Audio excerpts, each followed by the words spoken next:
ঠিক কোথা থেকে শুরু করব বুঝতে পারছি না। ছোট থেকে মায়ের লড়াই দেখে বড় হয়েছি। পরিশ্রমী আর প্রতিবাদী তো হতেই হতো।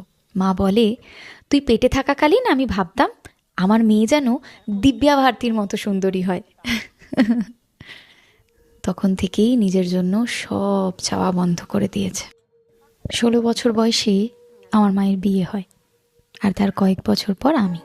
ঠিক কতটা লড়াই করলে ক্লাস 9-এ পড়াকালীন বিয়ে হওয়া একটা মেয়ে তার মেয়েকে এই জায়গায় আনতে পারে, সেটা বলতে গেলে আমায় একটা বড় উপন্যাস লিখতে হবে।